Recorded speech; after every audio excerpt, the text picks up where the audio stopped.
होनी चाहिए। नमस्कार, सलाम, सत श्री अकाल।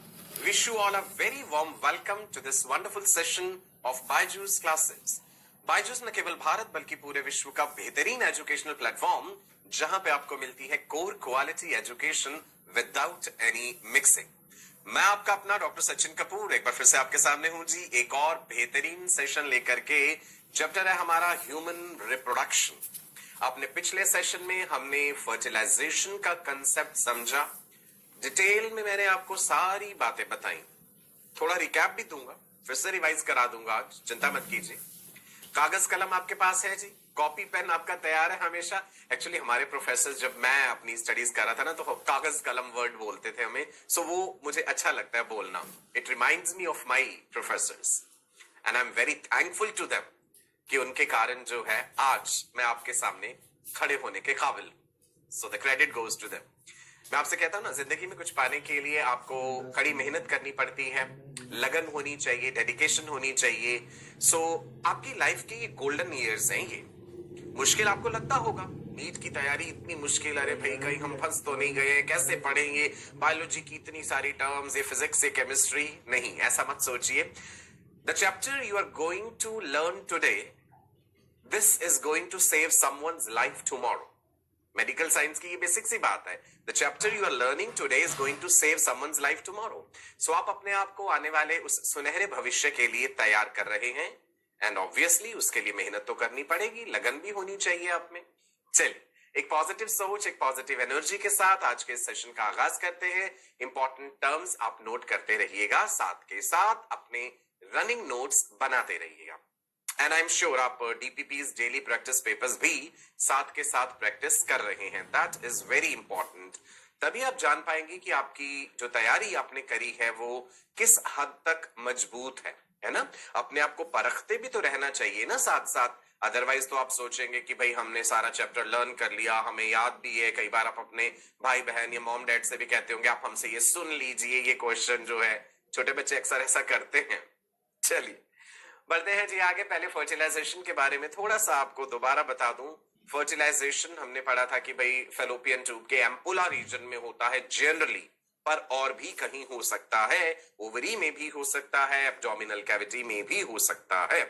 एक्टोपिक प्रेगनेंसी के केसेस आगे हम डिस्कस करेंगे।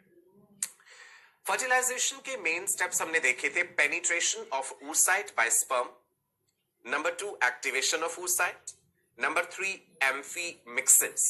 एम्फीमिक्सिस था fusion of the male and the female pronucleus.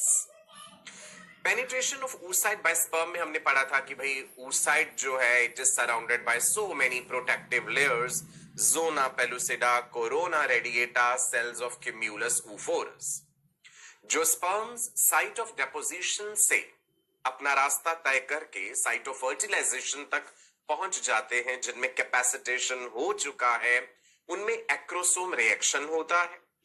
Acrosome enzymatic knife है, develops from Golgi complex, can be compared to a modified lysosome। Acrosome में कई तरह के हाइड्रोलिटिक एंजाइम्स हैं जिसका हमने जिक्र किया था भाई, hyaluronidase, zonalysin, corona penetrating enzyme, acrosin, acid phosphatase, alkaline phosphatase, cathepsin. इन सबको कलेक्टिवली स्पर्म लाइसिन्स कहते हैं, जो oocyte के चारों तरफ की जो लेयर्स है उन्हें हटाएंगे और स्पर्म को आगे पेनिट्रेट करने में मदद करेंगे। In mammals, including humans, entire sperm enters into the oocyte. Secondary oocyte में जब sperm enter करता है, यही स्टिमुलस होता है सेकेंडरी oocyte के लिए कि वो अपनी मियोसिस रिज्यूम करके कंप्लीट करे। मेटाफेज 2 स्टेज पे अरेस्टेड है वो। तो ये सिग्निफिकेंस ऑफ फर्टिलाइजेशन है, that sperm entry stimulates the secondary oocyte to complete its meiosis which is arrested at metaphase 2 stage. Okay, अब स्पर्म ने इतना काम कर लिया तो भाई oocyte को भी कुछ करना पड़ेगा। एक्टिवेशन ऑफ oocyte, जिसमें formation of reception cone, metabolic activation, and एक बहुत इंपॉर्टेंट चीज हमने पढ़ी थी, ब्लॉक 2 पॉलीस्पर्मी। एक से ज्यादा स्पर्म एंटर नहीं करने चाहिए oocyte में, अदरवाइज प्लॉइडी लेवल डिस्टर्ब हो जाएगा। तो ब्लॉक 2 पॉलीस्पर्मी में दो बातें जानी थी, slow block 2 polyspermy and fast block 2 polyspermy. Fast block 2 polyspermy कैसे होता था?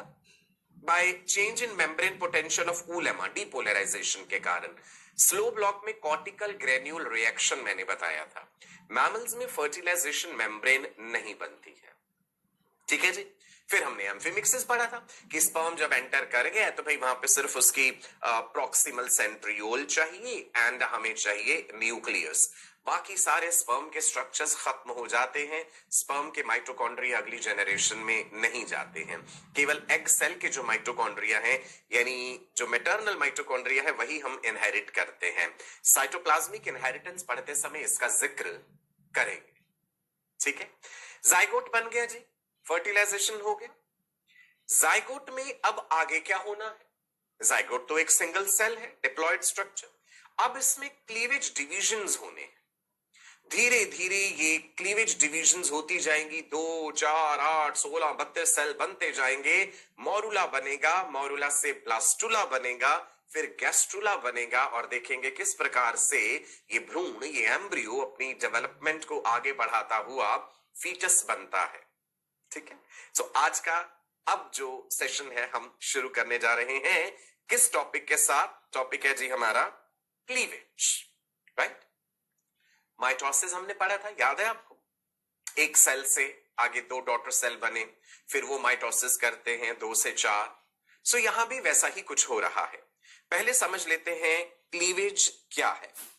Cleavage is repeated rhythmic mitotic division. Rapid है, तेजी से हो रहा है। Repeated rhythmic mitotic division which converts single celled zygote into a multicellular structure. Cleavage repeated rhythmic mitotic division है। क्लीवेज में और टिपिकल माइटोसिस में कुछ डिफरेंसेस हैं जो अभी हम आगे डिस्कस करेंगे। जब डॉटर सेल्स बनते हैं क्लीवेज के टाइम पे तो उन्हें ब्लास्टोमियर्स कहा जाता है। आप यहां पे इस वीडियो में भी देख पा रहे हैं, एक सेल, 2 सेल, 2 से 4, 4 से 8 ऐसे करके स्ट्रक्चर डिवाइड करता जा रहा है। देखते हैं जी, ये रहा जाइगोट। आपको याद होगा जोना पेलुसिडा लेयर अभी भी जाइगोट के चारों तरफ इंटैक्ट है, राइट। फर्टिलाइजेशन हो गया, जोना पेलुसिडा ने कहा मैं अभी नहीं हटूंगी। ये क्यों नहीं हट रही, ये भी हम कारण समझेंगे। तो जाइगोट एक सेल है। जाइगोट में हुआ जी फर्स्ट क्लीवेज डिवीजन। सो हम रफली दिखा देते हैं कि ये बन गए जी 2 डॉटर सेल्स। तो इन्हीं डॉटर सेल्स को ब्लास्टोमियर्स कहते हैं। जोना पेलुसिडा ने कहा मैं अभी भी इंटैक्ट हूं। तो यही कारण है कि इस स्ट्रक्चर का ओवरऑल साइज बड़ा नहीं हो पाएगा, बिकॉज जोना पेलुसिडा बाहर से नहीं हट रही, स्ट्रक्चर का साइज नहीं बड़ा हो पाएगा। जैसे जैसे क्लीवेज डिवीजन्स फर्दर प्रोसीड करते जाएंगे, डॉटर सेल बल्कि और छोटे होते जाएंगे, right. So what are these daughter cells called which are formed as a result of cleavage? Blastomeres. ध्यान रखना, तो ये 2 सेल्ड स्टेज है। इसके बाद नेक्स्ट 4 सेल्ड स्टेज आएगी, ठीक है। अच्छा, ये जरूरी नहीं होता कि 2 सेल साथ के साथ ही डिवाइड करके एकदम से ही 4 बनेंगे और सारे के सारे 4 डिवाइड करके एक साथ 8 बनेंगे। नहीं, ऐसा नहीं होता, ठीक है जी। हमेशा ये ऐसे इवन नंबर में चलेगी जरूरी नहीं है। कुछ सेल्स पहले डिवाइड कर जाते हैं, कुछ बाद में भी कर लेंगे, है ना। तो हो सकता है कि भाई 5 सेल स्टेज भी आ जाए, 7 सेल स्टेज भी आ जाए। हमेशा जरूरी नहीं है कि ये एक साथ ही ऐसे सारे सेल्स डिवाइड करते हैं। क्लीवेज के कई टाइप्स होते हैं। सिंक्रोनस क्लीवेज है या एसिंक्रोनस क्लीवेज है, राइट। चलो आगे बढ़ते हैं। क्लीवेज में और टिपिकल माइटोसिस में क्या क्या डिफरेंसेस हैं, इस पे बेस्ड क्वेश्चन नीट में पूछा जाता है अक्सर, ठीक है। सो मैंने लिख भी दिया कि very important, it can be framed as a question. Point number 1, mitosis के कंपैरिजन में क्लीवेज डिविजन्स तेजी से होते हैं। Cleavage divisions are quick. Daughter cells बड़े नहीं हो पाते, size of daughter cells does not increase. Growth phase जो है बड़ा छोटा होता है। हमने जब सेल साइकिल, सेल डिवीजन पढ़ा था तो ग्रोथ फेज पढ़ा था ना उसमें, क्लास 11th के सिलेबस में। तो क्लीवेज में ये ग्रोथ फेज छोटा है। Size of daughter cells does not increase, नहीं बड़ा हो पा रहा। क्यों? जोना पेलुसिडा हट नहीं रही है बाहर से। उसके ना हटने का भी कारण है, वो भी समझाऊंगा आपको। Nuclear cytoplasmic ratio increases. ये पॉइंट इंपॉर्टेंट है, इस पे अक्सर क्वेश्चन फ्रेम हो जाता है कि क्लीवेज के टाइम पे न्यूक्लियस और साइटोप्लाज्म का रेशो कैसे बदल रहा है, क्या ये सेम रह रहा है, क्या ये इंक्रीज कर रहा है, डिक्रीज कर रहा है। तो क्योंकि उतना ज्यादा साइटोप्लाज्म जो है सेल्स में वो नहीं आ पाता, न्यूक्लियस कंपैरेटिवली जो है वो बड़ा लगता है, सो न्यूक्लियर साइटोप्लाज्मिक रेशो जो है वो बढ़ जाता है क्लीवेज में। चारों बातें इंपॉर्टेंट है, मैं रिपीट कर रहा हूं। Cleavage divisions are quick, growth phase is very short, size of daughter cells does not increase, nuclear cytoplasmic ratio increases। ये इंपॉर्टेंट है इसमें, ठीक है जी। नाउ अब सुनो, फर्टिलाइजेशन हो गया। अगर हम साइकिल 28 डेज का माने तो ओवुलेशन अकर्स ऑन डे 14 का प्लस माइनस 2 हो सकता है कि मैंने आपको बताया था। मान लीजिए डे 14 पे हुआ है ओव्यूलेशन, उन्हीं दिनों में सेक्सुअल इंटरकोर्स भी हुआ है और हेल्दी सर्वाइविंग स्पर्म्स प्रेजेंट है, तो फर्टिलाइजेशन हो जाएगा। डे 15 पे फर्टिलाइजेशन कंप्लीटेड, डे 14 पे ओवुलेशन, डे 15 पे फर्टिलाइजेशन कंप्लीटेड। अब ये जाइगोट जो है 24 घंटे बाद इसमें पहला क्लीवेज डिवीजन शुरू होता है और 30 घंटे तक कंप्लीट हो जाता है। मैंने बताया था आपको पिछले सेशन में भी, first cleavage division is completed by 30 hours after fertilisation. So वही बात देखते हैं, ये ह्यूमंस की बात कर रहे हैं हम। First division of the zygote begins about 24 hours after fertilisation. Fertilisation के 24 घंटे बाद शुरू हुआ, तो 24 घंटे तक तो जाइगोट एज इट इज पड़ा हुआ है ना, लेकिन उसमें कुछ ना कुछ मेटाबॉलिक चेंजेस, एंजाइमेटिक एक्टिवेशन, वो सब चीजें तो चल रही होंगी। 24 घंटे में उसने जो है फिर अपना डिवीजन करना शुरू करा, and that is completed 6 hours later, और 6 घंटे में वो डिवीजन कंप्लीट हो जाता है। तो हम ये कह सकते हैं कि जाइगोट के बाद जो 2 सेल्ड स्टेज है वो टोटल कितने घंटे बाद मिल गई हमें? 30 hours after fertilisation. So I can say first cleavage division is completed 30 hours after fertilisation. उसके बाद अब ये 2 सेल से जो नेक्स्ट क्लीवेज डिवीजन होना है, जो 4 सेल्स बनने हैं, that is completed 10 hours after the first. पहली 30 घंटे बाद हुई, अब 10 घंटे और जोड़ दो, 40 घंटे बीत गए, तो आपको 4 सेल्स मिल जाए। उसके आगे की क्लीवेज डिविजन्स क्विक है। Third cleavage division is completed by the end of third day with respect to fertilisation, यानी 72 घंटे 72 आवर्स बाद। ठीक है, सुनिए, each succeeding division take slightly less time. जैसे जैसे जैसे आगे बढ़ता जा रहा है, समय कंपैरेटिवली कम होता है। शुरू शुरू में तो आपको लग रहा होगा कि पहले जी 30 घंटे थे, उसके बाद फिर 10 घंटे हैं, राइट। 30 घंटे और 10 घंटे कितने हो गए जी? 40 घंटे, राइट। अब इसके बाद जो है और जो लगभग 30 आवर्स बीत जाएंगे, तो जो है वो अगली क्लीवेज डिवीजन कंप्लीट हो चुकी होती है। इसके बाद और तेजी से होती जाएंगी, तो उनका टाइम कैलकुलेटेड नहीं है।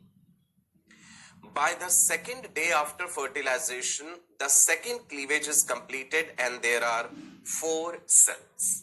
ठीक है, सेकेंड डे मतलब 48 आवर्स जब बीत गए तो सेकेंड क्लीवेज डिवीजन हो चुका है।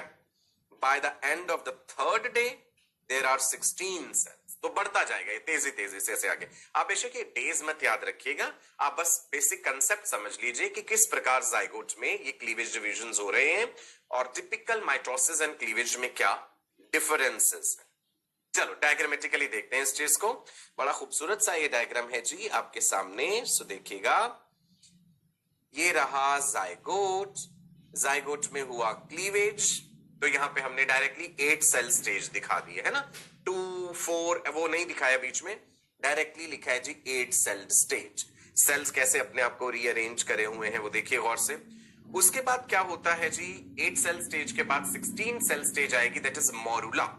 यहां पे मोरुला नहीं दिखाया गया आपको, यहां पे हमने ब्लास्टुला दिखा दिया। यहां पे ब्लास्टुला का क्रॉस सेक्शन काटा हुआ है, तो बीच में ब्लास्टोसील कैविटी है। तो इससे पहले क्या स्टेज आएगी? मोरुला। आगे हम डिस्कस करेंगे डिटेल में। मलबेरी लाइक स्ट्रक्चर होता है, solid mulberry like structure without any central cavity. 16 cell वाली स्टेज को मोरुला कहते हैं। मोरुला से बना जी ब्लास्टुला। ब्लास्टुला में फिर आगे जाके होगा ये गैस्ट्रुलेशन प्रक्रिया। जब ये गैस्ट्रुला बन जाएगा, blastula will get converted into gastrula, जिसमें गैस्ट्रुलेशन होगा, यानी जर्म लेयर्स बनेंगी। याद है आपको germ layers? Ectoderm, mesoderm, endoderm, ये जर्म लेयर्स का फॉर्मेशन पढ़ेंगे हम। Gastrulation is formation of the 3 germ layers. Triploblastic body condition पे तीनों जर्म लेयर्स से पूरे शरीर के सारे ऑर्गन सिस्टम्स बनते हैं। बढ़ते हैं जी आगे। Successive cleavages eventually produce a solid sphere of cells that is called morula. जैसे जैसे क्लीवेज होता जा रहा है सॉलिड स्फीयर ऑफ सेल्स बन गया। ये सॉलिड है, ये बात ध्यान रखनी है। इसमें कोई सेंट्रल कैविटी नहीं है मोरुला में। जब कैविटी बननी शुरू होगी, कैविटी का नाम होता है ब्लास्टोसील, तो हम कहेंगे कि अब ये ब्लास्टुला बन गया है। ब्लास्टुला को ही मैमल्स में ब्लास्टोसिस्ट कहते हैं, right? Morula is still surrounded by zona pellucida. Very important. Zona pellucida हट नहीं रही है। अब गौर फरमाइएगा, अगर जोना पेलुसिडा लेयर इस स्टेज में हट जाएगी ना, तो ये स्ट्रक्चर फेलोपियन ट्यूब में ही चिपक जाएगा। ये स्ट्रक्चर फेलोपियन ट्यूब में ही चिपक जाएगा, ट्यूबल प्रेगनेंसी हो जाएगी। तो जोना पेलुसिडा ये एंश्योर करती है कि इस स्ट्रक्चर का इंप्लांटेशन प्रॉपर साइट पर हो, विच इज यूट्रस। यूट्रस में होना चाहिए इंप्लांटेशन। तो जब तक ये यूट्रस में नहीं पहुंच जाता, थोड़े दिनों तक फ्लोट नहीं करता यूट्रस के एनवायरमेंट में, तब तक जोना पेलुसिडा नहीं हटेगी। तो ये सिग्निफिकेंस था जोना पेलुसिडा के ना हटने का। Got it? चल आगे बढ़ते हैं। Dividing zygote takes 4 days to reach uterus. Fallopian tube के एम्पुला में फर्टिलाइजेशन हुआ, क्लीवेज डिविजन्स होते जा रहे हैं, साथ के साथ ये डिवाइडिंग zygote आगे बढ़ता जा रहा है। फेलोपियन ट्यूब के सीलिया इसे धक्का दे रहे हैं, ये आगे आगे बढ़ता जा रहा है और ये यूट्रस में पहुंचने में लगभग 4 दिन लगा देता है। So it takes 4 days to reach uterus. अब आप डेज याद रखना। 14th डे पे ओवुलेशन, 15th डे पे फर्टिलाइजेशन, 4 दिन और ऐड कर लीजिए, मतलब नॉर्मल साइकिल का डे 19 आ गया और ये स्ट्रक्चर पहुंच चुका है यूट्रस में। यूट्रस में जब ये पहुंचता है, उस समय यूट्रस में there is plenty of nutritive substances. इस समय यूट्रस को कॉन्ट्रैक्ट नहीं करना है, प्रोजेस्टेरॉन हार्मोन चाहिए ताकि प्रेगनेंसी मेंटेन रहे। अदरवाइज अगर प्रोजेस्टेरॉन का लेवल डाउन हुआ इस समय, तो यूट्रस कॉन्ट्रैक्ट करेगा और ये स्ट्रक्चर एक्सपेल हो जाएगा, मिसकैरेज हो जाएगा। तो प्रोजेस्टेरॉन का सफिशिएंट लेवल बने रहना चाहिए। ठीक है जी? मोरुला यूट्रस में पहुंचा and it floats in the uterine lumen for nearly 3 to 4 days. Uterus में जो न्यूट्रिटिव एनवायरनमेंट है उसमें ये पोषण लेता है, न्यूट्रिशन लेता है, ये फ्लोट करता रहता है। डिफ्यूजन के जरिए इसमें सब्सटेंसेस अंदर एंटर करते रहते हैं and then it undergoes a phase of compaction. इसके सेल्स कॉम्पैक्ट हो जाते हैं। यहां जो आपको डायग्राम दिख रहा है ये नेक्स्ट स्टेज का है, जहां पे कि ब्लास्टोसिस्ट बन जाता है। Morula changes into blastula. हमने हेडिंग दिया ना यहाँ पे, ब्लास्टोसिस्ट फॉर्मेशन। तो स्टेप बाय स्टेप हम देखें। मोरुला कितने सेल वाली स्टेज है? Morula is 16 cell stage. This is important, ये क्वेश्चन पूछा जा सकता है। 4 दिन लगे मोरुला को यूट्रस में पहुंचने में। 3 दिनों तक यूट्रस के एनवायरनमेंट में फ्लोट करता रहा, न्यूट्रिटिव जो है सब्सटेंसेस को एब्सॉर्ब करता रहा। अब उसके बाद वो बदलेगा आगे जाके ब्लास्टुला में। यहाँ पे आपको ब्लास्टुला का सेक्शनल व्यू दिखाया है कि ब्लास्टुला में जो सेल्स हैं कैसे अपने आप को रीअरेंज करे हुए हैं। ब्लास्टुला में जो बाहर वाली लेयर होती है बेटा, दैट इज ट्रोफोब्लास्ट, और कुछ सेल्स अंदर एक कोने में चिपक जाते हैं, that is inner cell mass. इस इनर सेल मास को ही एम्ब्रियोब्लास्ट भी कहते हैं। इसी से एक्चुअल एम्ब्रियो बनेगा। This is embryoblast. ब्लास्टुला की कैविटी को क्या कहते हैं? ब्लास्टोसील। आप इमेजिन कर लीजिए कि पहले यहां कोई कैविटी नहीं थी, एक सॉलिड स्ट्रक्चर था, मलबेरी जैसा, शहतूत का फ्रूट जो होता है मलबेरी, उसके जैसा। फिर कैविटी बननी शुरू हुई तो सेल्स खिसक गए एक साइड में, कुछ सेल्स एक कोने में जाके चिपक गए। वो वाले सेल्स कहलाते हैं एम्ब्रियोब्लास्ट, क्योंकि यही सेल्स एक्चुअल में एम्ब्रियो बनाएंगे। जो बाहर वाली लेयर है ना ट्रोफोब्लास्ट, उसका एम्ब्रियो फॉर्मेशन में कोई रोल नहीं। Trophoblast has role in the formation of placenta and extra embryonic membranes. तो ये जो ट्रोफोब्लास्ट है, trophic word is related to nutrition ना, तो ट्रोफोब्लास्ट बनाएगी प्लेसेंटा। ध्यान रखना है, ये आपके सामने ब्लास्टुला का स्ट्रक्चर है। चलो जी, फिर देखेंगे आगे ये structure. When the morula enters uterine cavity, जब मोरुला यूट्रस में पहुंचा तो उसने देखा भाई यहां तो बहुत सारी न्यूट्रिटिव सब्सटेंसेस प्रेजेंट हैं। ग्लाइकोजन रिच सिक्रीशंस है, कहां से आई? यूट्रस की सबसे अंदर वाली लाइनिंग एंडोमेट्रियम, एंडोमेट्रियम में एंडोमेट्रियल ग्लैंड्स हैं जिन्होंने वो न्यूट्रिटिव सब्सटेंसेस सिक्रीट करे हैं और मॉरुला के लिए एक फेवरेबल एनवायरनमेंट बना दिया, क्योंकि यूट्रस इस इंतजार में है कि अब इम्प्लांटेशन होगा और आगे का भ्रूण जो है एम्ब्रियो डेवलपमेंट यूट्रस में होना है। तो यूट्रस ने सारी तैयारियां करके रखी हैं। ग्लाइकोजन रिच सिक्रीशंस है from the glands of endometrium, they are entering the morula through zona pellucida. देखो जोना पेलुसिडा अभी भी है, वो कब हटेगी? जब ये ब्लास्टुला इंप्लांट करेगा, चिपकेगा यूट्रस की वॉल के साथ। अभी तक तो तैर रहा है उसमें। जो न्यूट्रिटिव फ्लूइड सिक्रीट करा है एंडोमेट्रियल ग्लैंड्स ने, उसके लिए एक वर्ड यूज कर लेते हैं हम, uterine milk. The fluid called uterine milk along with nutrients stored in the cytoplasm of blastomeres of morula. Morula के जो सेल्स हैं उन्हें ब्लास्टोमियर्स कहते हैं ना, उनमें भी न्यूट्रिशन स्टोर्ड है। सो यूट्राइन मिल्क और वो वाला जो न्यूट्रिशन है वही आगे जाकर के काम आने वाला है। सेल्स ने अभी डिवाइड करना है और बहुत सारा डेवलपमेंट होना है, तो एक फेवरेबल एनवायरनमेंट क्रिएट करा यूट्रस ने। और ध्यान रखना है इस समय कौन से हार्मोन का लेवल ज्यादा है? Progesterone. Progesterone is most important pregnancy maintaining hormone. कहां से आ रहा है प्रोजेस्टेरॉन? जब ओवरी से ओव्यूलेशन हुआ था तो ग्राफियन फॉलिकल के बचे खुचे सेल्स ने एक टेम्परेरी एंडोक्राइन ग्लैंड बना दिया था, कॉर्पस ल्यूटियम, जिसने प्रोजेस्टेरॉन हार्मोन सिक्रीट करा है। ठीक है जी, चल। मोरुला कितने सेल स्टेज थी? 16 सेल स्टेज।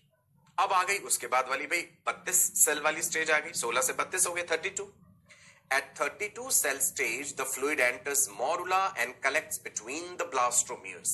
फ्लूइड अंदर भरता जा रहा है, ब्लास्टोमियर्स के बीच बीच में कलेक्ट हो रहा है। अब एक कैविटी बननी शुरू होगी जिसमें वो न्यूट्रिशन इकट्ठा हो जाए। That cavity is blastocoel. और जब कैविटी बननी शुरू हो जाती है तो वो मोरुला किस में परिवर्तित हो जाता है? ब्लास्टुला। ठीक है, तो मैं लिख दूं मोरुला किस में चेंज करा है? मोरुला जो कि 16 सेल स्टेज है, ये अब बनाने जा रहा है ब्लास्टुला। ब्लास्टुला को ही मैमल्स में ब्लास्टोसिस्ट कह देते हैं। एक ही बात, blastocyst term we use for mammals. जो सेल्स थे ब्लास्टोमियर्स, उन्होंने अपने आप को रीऑर्गेनाइज कर लिया। They reorganize themselves around a large fluid filled cavity. Cavity is the blastocyst cavity और blastocele जो आपको यहां पे नजर आ रही है। तो मोरुला के सॉलिड बॉल ऑफ सेल्स जो थे, उन्होंने कहा अब समय आ गया, अपने आप को रीअरेंज करो। तो एक बाहर वाली लेयर बन जाती है, दैट इज ट्रोफोब्लास्ट, और कुछ सेल्स अंदर कोने में चिपके हुए हैं, दैट इज एम्ब्रियोब्लास्ट, और कैविटी है ब्लास्टोसील। ये स्ट्रक्चर है जी ब्लास्टुला का या ब्लास्टोसिस्ट का, ध्यान रखिएगा। Inner cell mass, inner cell mass को ही क्या बोला है हमने? ICM भी कह देते हैं और एम्ब्रियोब्लास्ट भी कह देते हैं। ये एक तरह के स्टेम सेल्स हैं जिन्होंने पूरा शरीर बना देना है, पूरा एम्ब्रियो बनाना है आगे जाके।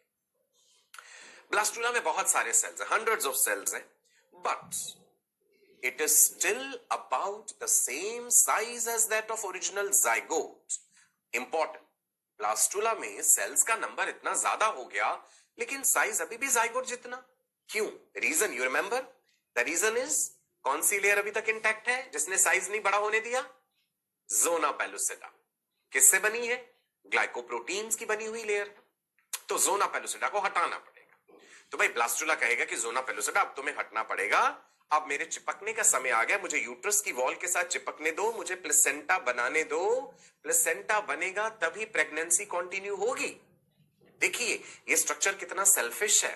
अपने आप को बचाने के लिए ये मैटरनल यूट्रस के साथ जुड़ेगा, ये जुड़ेगा तो प्लेसेंटा बनेगा, प्लेसेंटा बनेगा तो एक हार्मोन सिक्रीट होना शुरू होगा। ये इंपॉर्टेंट है, नाम याद कर लीजिए। प्लेसेंटा से ये हार्मोन आता है HCG, full form is human chorionic gonadotropin. Human chorionic gonadotropin, ये हार्मोन चाहिए भाई। क्यों चाहिए? ये हार्मोन जाकर के ब्लड सर्कुलेशन के थ्रू ओवरी में पड़े हुए कॉर्पस ल्यूटियम को ये मैसेज देगा कि कॉर्पस ल्यूटियम तुम बने रहो, डिजेनरेट मत कर जाना, प्रेगनेंसी हो चुकी है ना। ये प्लेसेंटा जब बन गया, एचसीजी हार्मोन ब्लड में रिलीज हुआ, hormones travel through blood, blood circulation के थ्रू ओवरी तक पहुंचा, ओवरी में पड़े हुए कॉर्पस ल्यूटियम को इसने मैसेज दे दिया, संदेश दे दिया कि कॉर्पस ल्यूटियम अब तुम्हारी ड्यूटी है कि तुम्हें लगातार प्रोजेस्टेरॉन बनाते रहना है, प्रेगनेंसी हो चुकी है, यूट्रस को कॉन्ट्रैक्ट नहीं होने देना। प्रोजेस्टेरॉन स्टेरॉइड हार्मोन है, most important pregnancy maintaining hormone. तो कई बार ये क्वेश्चन पूछ लेते हैं आपसे कि how does the corpus luteum in the ovary comes to know that pregnancy has occurred. Otherwise तो कॉर्पस ल्यूटियम आप जानते हैं कि भाई नॉर्मल मेंस्ट्रुअल साइकिल में थोड़े दिनों बाद डीजेनरेट कर जाता है। कॉर्पस ल्यूटियम येलो बॉडी है, ये डीजेनरेट करता है तो व्हाइट बॉडी कॉर्पस एल्बिकेंस बन जाता है, प्रोजेस्टेरॉन का लेवल डाउन आ जाता है, यूट्रस कॉन्ट्रैक्ट करता है। लेकिन अब इस केस में हमें कॉर्पस ल्यूटियम की लाइफ को प्रोलॉन्ग करके रखना है 3 महीने तक। For the first trimester of pregnancy, trimester 3 महीनों को कहते हैं, for the first 3 months of pregnancy corpus luteum की आवश्यकता है प्रोजेस्टेरॉन के लिए। उसके बाद प्लेसेंटा खुद इतना सक्षम हो जाता है, प्लेसेंटा खुद इतना डेवलप हो जाता है कि वो सफिशिएंट अमाउंट में प्रोजेस्टेरॉन बना सकता है टू मेंटेन प्रेगनेंसी, राइट। तो ये बात बड़ा इंपॉर्टेंट है, ध्यान रखना है। और यही एचसीजी हार्मोन जो है, जैसे जैसे ब्लड में इसका लेवल बढ़ेगा तो ये यूरिन में भी पास आउट होने लगेगा। फीमेल के यूरिन में एचसीजी हार्मोन का टेस्ट अगर पॉजिटिव आता है तो इसी से हम प्रेगनेंसी को कंफर्म करते हैं। हम आगे देखेंगे, होम किट्स भी अवेलेबल हैं कि घर पे ही जान सकते हैं, यूरिन के कुछ ड्रॉप्स आपको डालने होते हैं, किट जो मिलती है उसमें, तो वहां से पता चल जाता है कि भाई एचसीजी हार्मोन अगर प्रेजेंट है फीमेल के यूरिन में तो प्लेसेंटा बना हुआ है, और प्लेसेंटा बना है तो मतलब प्रेगनेंसी हो गई है। सो ये क्वेश्चन भी इंपॉर्टेंट है। Presence of which hormone in the urine of a female indicates pregnancy? It is HCG, human chorionic gonadotropin, glycoproteinaceous hormone है। चलिए वापस लौटे, मारुला से ब्लास्टुला बना लिया हमने। During the formation of blastocyst, 2 distinct cell populations arise, जो मैंने पहले बताए थे। एक सेल जो अंदर कुछ कोने में चिपके हैं एम्ब्रियोब्लास्ट, और जो बाहर वाली लेयर है दैट इज ट्रोफोब्लास्ट। अब इस डायग्राम को जरा गौर से देखिए, इसकी लेबलिंग समझते हैं। ये वाली चीज है यूट्रस की अंदर वाली lining, that is endometrium. Endometrium पूरा तैयार है, न्यूट्रिटिव ग्लैंड्स प्रेजेंट है, न्यूट्रिशन सिक्रीट कर रहे हैं, एंडोमेट्रियल सेल्स प्रोलिफरेट भी हो गए हैं, थिकनेस बढ़ चुकी है एंडोमेट्रियम की। क्यों? क्योंकि अब प्रेगनेंसी होने जा रही है। एक फेवरेबल बेड तैयार कर दिया गया है उस इंप्लांटेशन के लिए, राइट, जो प्रोसेस अभी होने वाला है। अब हम देखते हैं ये ब्लास्टुला का कट व्यू दिखाया गया है, सेक्शनल व्यू, जिसमें अंदर कोने में पड़े हुए ये सेल्स हैं, ग्रीन कलर से दिखाए हैं, इनर सेल मास, शॉर्ट में ICM भी कह देते हैं जी, ICM, inner cell mass, embryoblast क्योंकि इसने एम्ब्रियो बनाना है। और ये बाहर वाले हैं जी ट्रोफोब्लास्ट, जिन्होंने प्लेसेंटा बनाना है, और ये है cavity that is blastocoel. Clear है? देखो एंडोमेट्रियम के पास पास पहुंच गया। अब जोना पेलुसिडा हटाने का समय आ गया, हैचिंग ऑफ द ब्लास्टोसिस्ट अभी बताता हूं आपको आगे। देखिए जी, एम्ब्रियोब्लास्ट जो है, जैसे इनर सेल मास कहा है हमने, इट इज लोकेटेड इंटरनली, अंदर की तरफ है, एक कोने में चिपका है, और इवेंचुअली यही बनाएगा embryo. This is going to form the complete baby. Embryoblast नाम से अंदाजा लग रहा है ना। ट्रोफोब्लास्ट बाहर वाली लेयर है, outer superficial layer of cells, जिसने की वॉल ऑफ द ब्लास्टोसिस्ट बना दी है। Trophoblast is going to form what? Placenta and extra embryonic membranes. Extra embryonic membrane में एक मेम्ब्रेन है जिसे कोरियन कहते हैं, यहां पे हमने कोरियोनिक सैक लिख दिया है, पढ़ते हैं। Trophoblast will ultimately develop into outer chorionic sac. पूरा जो बेबी है इसे बाहर कवर करती हुई लेयर है chorion, that surrounds the foetus and the foetal portion of placenta, इससे बनेगा। मैं सिंपल लैंग्वेज में आपको बता देता हूं, एम्ब्रियोब्लास्ट ने क्या बनाया?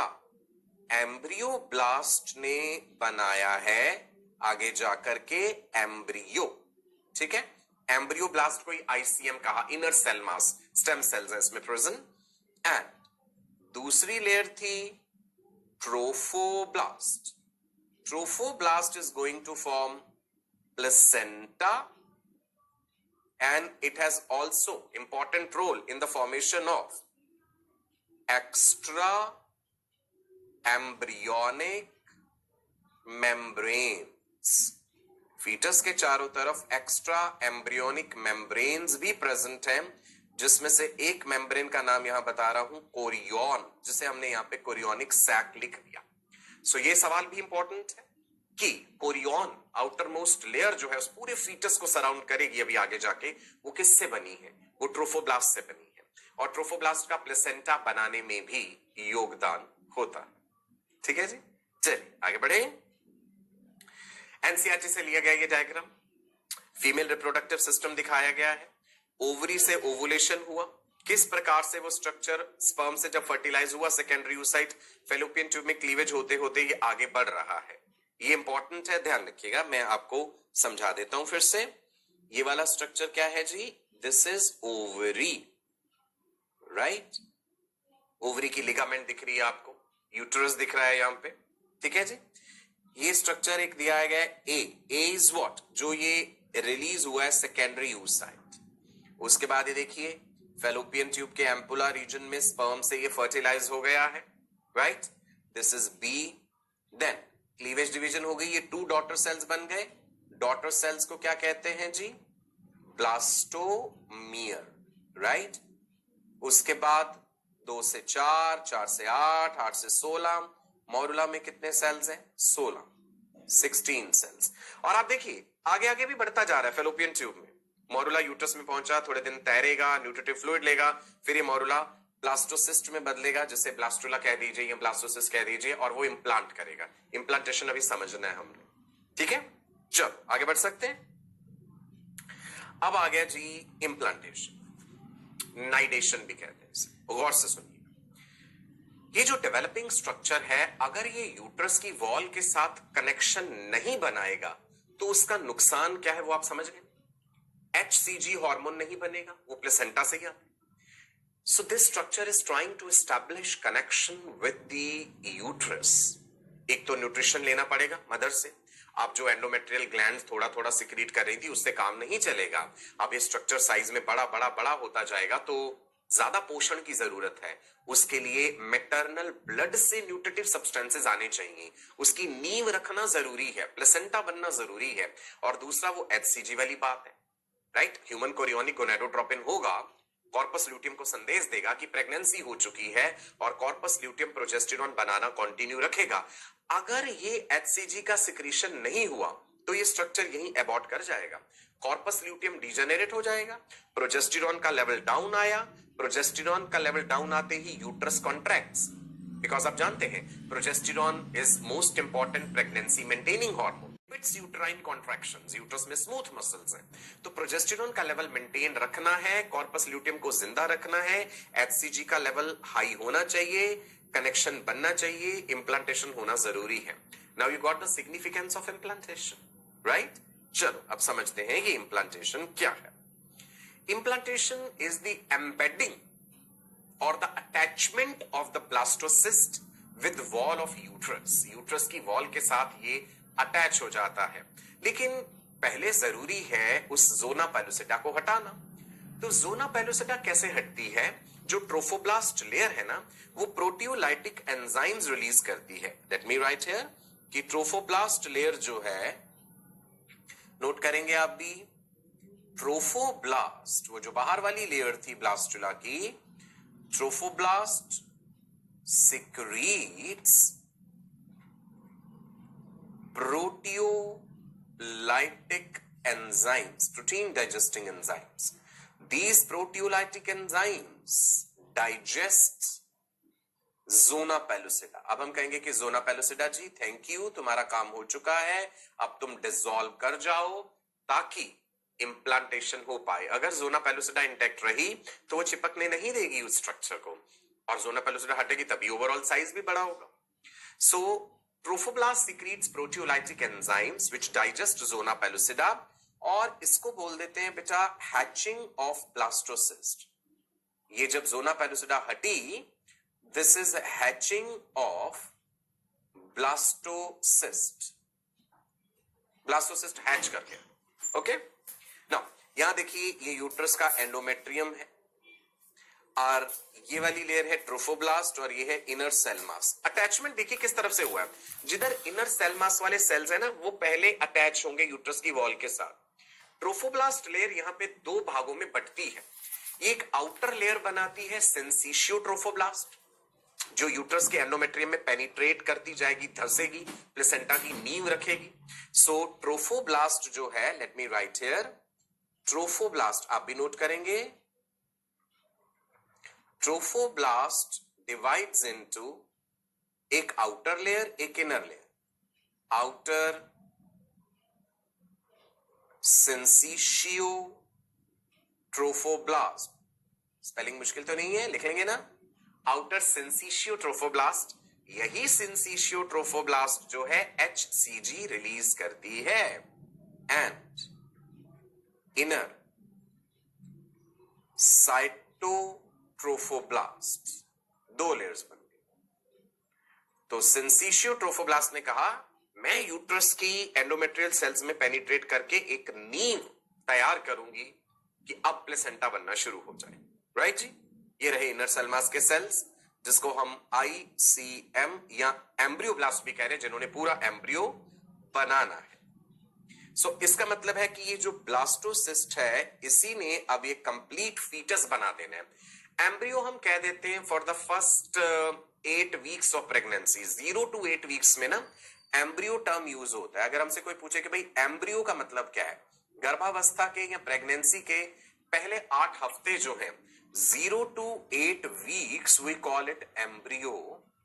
एंड 9वें हफ्ते की शुरुआत से, beginning of 9th week to the end of 9th month, 9वें हफ्ते से लेके 9वें महीने के एंड तक we call it fetus. So that is the difference between embryo and fetus. Embryo का skeleton cartilaginous है, fetus का skeleton bony है, हड्डियां बननी शुरू हो जाती हैं, bones बन जाती हैं, right? चलो, एक इंटरेस्टिंग बात, अभी इम्प्लांटेशन डिटेल में और बताता हूं आपको। एक इंटरेस्टिंग बात सुन लीजिए, जेंडर ऑफ द बेबी कैसे डिसाइड होता है। पहले भी डिस्कस किया था हमने कि भाई जेंडर ऑफ द बेबी जो है वो डिसाइड होगा कि किस तरह के स्पर्म ने आकर के oocyte को फर्टिलाइज कर रहे हैं। मेल जो स्पर्म बना रहा है, आपको पता है कि कुछ स्पर्म Y कंटेनिंग होंगे और कुछ स्पर्म X कंटेनिंग होंगे, 50-50% स्पर्म्स। सो ह्यूमंस में 2n इज इक्वल टू 46, जिसमें 44 होते हैं ऑटोसोम्स और 2 हैं जी sex chromosomes. So sex chromosomes जो है यही डिटरमिन करेंगे जेंडर, इन्हें हेट्रोसोम्स भी कहते हैं। सेक्स क्रोमोसोम्स अगर हम मेल के लिए कहें तो मेल का जीनोटाइप है 44 प्लस XY, फीमेल का है 44 प्लस XX। ठीक है, देखते हैं जी कैसे डिसाइड हो रहा है। नाउ फीमेल में 44 प्लस XX जो है, oogonia जो है डिप्लॉयड है, जब oogenesis हो गया और फंक्शनल गैमीट बन गया तो 22 प्लस X, मतलब फीमेल X कंटेनिंग ओवा ही बना सकती है। मेल जो है वो 44 प्लस XY है। स्पर्मेटोजेनेसिस जब होगा तो 50% of the sperms are 22 plus X and 50% are 22 plus Y। और अगर तो X वाला स्पर्म जो है ये फर्टिलाइज कर गया ओवा के साथ, ova is always X containing, तो it will result in the formation of 44 plus XX यानी फीमेल। और अगर ये Y कंटेनिंग वाला स्पर्म ये फर्टिलाइज करा, then it will be a male baby. Clear है? ये देख लीजिए 44 प्लस XY कॉम्बिनेशन आ गया। सो इसका मतलब है that it is the sperm which is going to decide the gender of the baby. Ova is not having any role in this.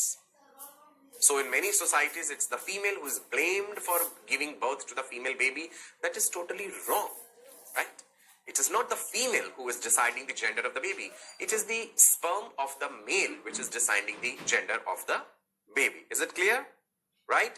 So the gender of the baby is determined by father and not by mother. अब father की भी कोई अपनी will के अनुसार नहीं है, ये तो एक probability factor है कि भाई 50% chances है कि X वाला sperm fertilize करेगा और 50% chances है कि Y containing sperm जो है वो fertilize करेगा। Okay? Now, implantation हो गया। क्या था implantation? Attachment of developing blastocyst with the wall of uterus. जिसके लिए पहले हुआ hatching of the blastocyst, zona pellucida हटी, सिंसिशियो ट्रोफोब्लास्ट लेयर ने धंसना शुरू करा एंडोमेट्रियम में और वो स्ट्रक्चर पूरा धंस जाता है। During implantation blastocyst completely sinks in the endometrium. अब इस सभी यूट्रस के एंडोमेट्रियम में जो बदलाव हुए हैं ना, उसका हम नाम बदल देते हैं एंडोमेट्रियम का। अब हम उसे कहते हैं डेसिडुआ। आप कई जगह ये टर्म भी पढ़ेंगे, decidua. What is decidua? Let me right here. Decidua is the endometrium of uterus during pregnancy.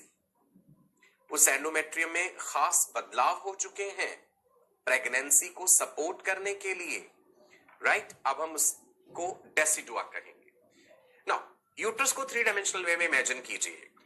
एक रूम जैसा स्ट्रक्चर मान लो। अब उसमें एक छोटी सी बॉल जैसी ये चीज ब्लास्टोसिस्ट इधर उधर ऐसे भटक रही है। यूट्रस की कौन सी वॉल के साथ जुड़ेगी? डोर्सल वॉल के साथ जुड़ेगी, वेंट्रल वॉल के साथ, या ऊपर फंडस वाले रीजन में, राइट? ह्यूमंस में देखा गया है implantation generally occurs in the dorsal wall of the uterus, लेकिन कोई हार्ड एंड फास्ट रूल नहीं होता, ये किसी और जगह भी हो सकता है। So in humans implantation generally occurs in the dorsal wall of the uterus. ये बात याद रखिएगा। लिख दें यहां पे, चलो लिख देते हैं। इन ह्यूमंस, आप ही नोट कर लीजिए, इंप्लांटेशन generally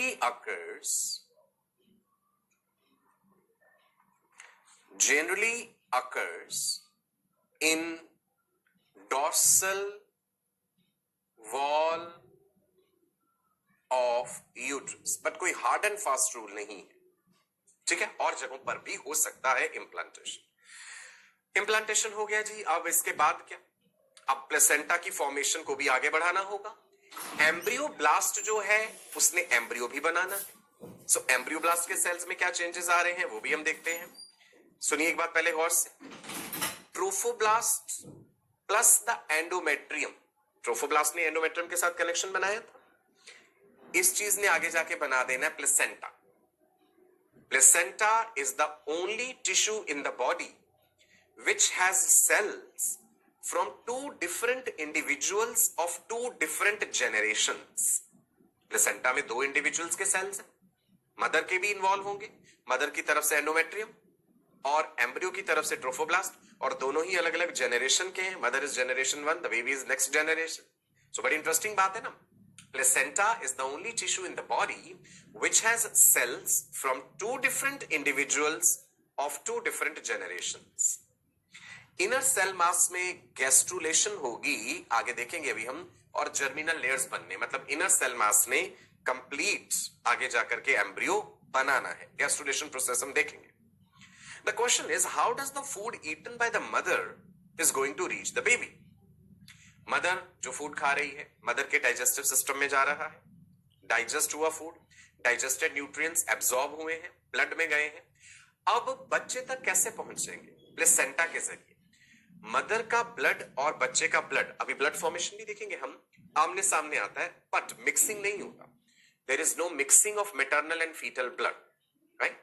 सिर्फ एक्सचेंज ऑफ सब्सटेंसेस होगा। मदर की तरफ से न्यूट्रिएंट्स, ऑक्सीजन, वो गैसेस बच्चे तक आएंगे, हार्मोन्स भी आ जाएंगे, कुछ वायरसेस भी हैं जो प्लेसेंटा क्रॉस कर लेते हैं, एंटीबॉडी है आईजीजी जो प्लेसेंटा क्रॉस कर लेती है। बच्चे की तरफ से जो मेटाबॉलिक वेस्ट हैं, कार्बन डाइऑक्साइड है, ये चीजें निकल के मदर के सर्कुलेशन में चले जाएंगी। So placenta is an ultra filtrate, बड़ा ही ब्यूटीफुली डिजाइन स्ट्रक्चर है नेचर के द्वारा, जहां पे एक्सचेंज ऑफ सब्सटेंसेस होना है। ओके, ये स्ट्रक्चर आप देख पा रहे हैं, ये अम्बिलिकल कॉर्ड है, बच्चे की नाभि के साथ, नेवल के साथ जुड़ी है अम्बिलिकल कॉर्ड, जिसमें 2 अम्बिलिकल आर्टरीज हैं, एक अम्बिलिकल वेन होती है। So let's talk about placenta, which is a temporary organ that connects the mother and the fetus.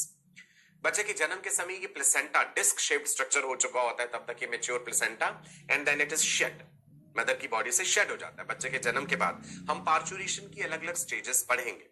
What is parturition? Process of giving birth to the baby. So उसमें हम देखेंगे dilation stage क्या है, जब cervix dilate हुआ। उसमें हम देखेंगे एक्सपल्शन स्टेज क्या है, जब बेबी एक्सपेल हुआ। और उसके बाद थर्ड स्टेज आती है after birth stage, or the decidua stage in which the placenta is expelled out. ठीक है? So let's understand how is this placenta being formed. Placenta formation. गौर से समझिए. एंडोमेट्रियल लाइनिंग आपको नजर आ रही है, ठीक है जी. ये मदर की ब्लड वेसल, एंडोमेट्रियम में ब्लड वेसल्स बढ़ी. क्यों? क्योंकि अब एक नई जेनरेशन जो है उसे सपोर्ट करने के लिए पूरी तैयारियां करनी पड़ेंगी यूट्रस में. सो ब्लड सप्लाई बहुत ज्यादा प्रोमिनेंट हो गई, बढ़ गई. After implantation the trophoblast will give rise to chorionic villi that comes in contact with blood vessels of endometrium. अब आप याद कीजिए, जो हमने ट्रोफोब्लास्ट बताई थी आपको, वो दो भागों में बटी, साइटोट्रोफोब्लास्ट एंड सिंसिशियोट्रोफोब्लास्ट. ठीक है, ये जो आपको दिख रहे हैं ना, ये वाले सिंसिशियोट्रोफोब्लास्ट है जिसने आगे जाके कोरियोनिक विलाय बना दिए हैं. These are chorionic विलाय. मैं बाकी स्ट्रक्चर भी आपको यहां पे समझाता हूं. ये वाली लेयर ट्रोफोब्लास्ट का ही हिस्सा है और इसे कहेंगे साइटोट्रोफोब्लास्ट. ठीक है, और दूसरी है सिंसिशियोट्रोफोब्लास्ट जिसने कोरियोनिक विलाय बना दिए हैं. राइट, ये वाला स्ट्रक्चर अंदर यहां पे ये जो चीज दिख रही है ना, ये वो इनर सेल मास वाले जो सेल्स है ना, वो डिवाइड हो चुके हैं यहां पे और उन्होंने एपीब्लास्ट और हाइपोब्लास्ट बना दिए. ये टर्म याद रखिएगा बेटा.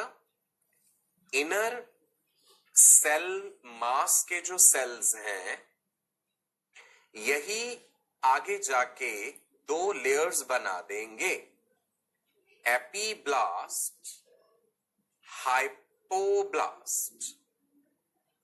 हाइपोब्लास्ट ने प्राइमरी योक सैक बनाना है. एपीब्लास्ट से एम्ब्रियो बनेगा. Epiblast is going to form the embryo. Hypoblast is going to form primary yolk sac. ठीक है, ये भी एक एक्स्ट्रा एम्ब्रियोनिक मेम्ब्रेन है. एक एक्स्ट्रा एम्ब्रियोनिक मेम्ब्रेन इससे पहले बताई आपको मैंने, कोरियोनिक सैक या कोरियोन. अब यह है प्राइमरी योक सैक. ह्यूमंस में ये प्राइमरी योक सैक इतना ज्यादा डेवलप नहीं करता क्योंकि हमें इतने योक की जरूरत नहीं है यहां पे. लेकिन इसी प्राइमरी योक सैक में ब्लड सेल्स बनते हैं. यही योक सैक में ही आप याद कीजिए जर्म सेल्स. बताया था ना फीमेल रिप्रोडक्टिव सिस्टम पढ़ाते समय कि ओवरी के एपिथेलियम को जर्मिनल एपिथेलियम नहीं कहना है, that should be surface epithelium. क्योंकि जो जर्मिनल सेल्स हैं उनका तो एक्स्ट्रा गोनेडल ओरिजिन है.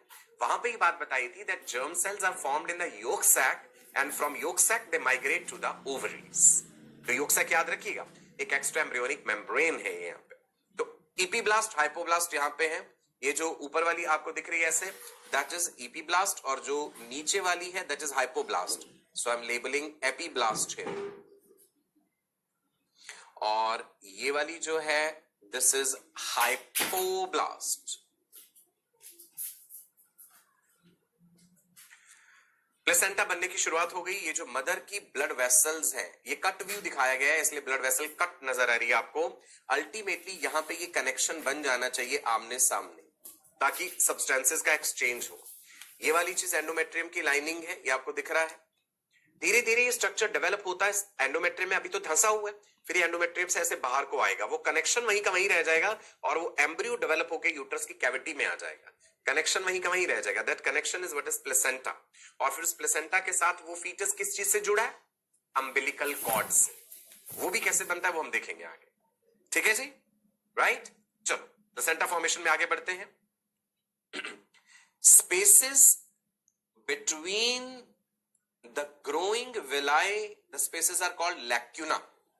विलाय बढ़ते जा रहे हैं. विलाय वर्ड आप याद कीजिए, हमने इंटेस्टाइन में भी पढ़ा था. सो कोरियोनिक विलाय के बीच बीच में जो स्पेस बन रहे हैं that is lacuna. The maternal blood vessels come in contact with these empty spaces. ये रहे मैटरनल ब्लड वेसल्स, वो इन एम्प्टी स्पेसेस के संपर्क में आते हैं. Fetal blood vessels also start to develop in the trophoblast. यहां पे फीटस ने भी अब अपनी ब्लड वेसल्स बनानी शुरू कर देनी, क्योंकि ब्लड वेसल और मदर की ब्लड वेसल और फीटस की ब्लड वेसल को आमने सामने आना है. ब्लड ने मिक्स नहीं होना है. Mixing of the blood does not happen. अब आप यहां पे देखिए, आपको एक्टोडर्म, मीजोडर्म और एंडोडर्म भी दिखा दिया गया. प्लेसेंटा फॉर्मेशन के साथ साथ ही जो एम्ब्रियोब्लास्ट है, इनर सेल मास है, उसके सेल्स भी तो अपना डेवलपमेंट आगे प्रोग्रेस कर रहे हैं ना। सो ईपी ब्लास्ट और हाइपोब्लास्ट बना। ईपी ब्लास्ट से ही ये 3 लेयर्स एक्टोडर्म, मेसोडर्म, एंडोडर्म बनेंगी। तो ये जो 3 जर्म लेयर्स हैं, पढ़ेंगे हम अगले सेशन में डिटेल में, ये ईपी ब्लास्ट से ही बने। Here you can see the fetal blood vessels. You can see lacuna coming in contact with the maternal blood vessels. Close contact में आ चुके हैं। Inner cell mass will give rise to the germinal layers, ectoderm, mesoderm, endoderm. Now, in germ layers का formation, placenta के functions, ये सारी चीजें अब हम अगले सेशन में डिस्कस करेंगे। आज के लिए इतना। काफी सारी बातें आज हमने सीखी। क्लीवेज के बारे में जाना, इम्प्लांटेशन कैसे हो रहा है, जोना पेलुसिडा का सिग्निफिकेंस क्या था वो जाना, पोस्ट इम्प्लांटेशन इवेंट्स में भी थोड़ी सी चीजें हमने डिस्कस करी। सो आने वाले सेशंस में हम आपके साथ डिस्कस करेंगे gastrulation. That is the process by which the inner cell mass is going to form the 3 germ layers. So आज के लिए इतना ही। आज का ये सेशन जो है यही खत्म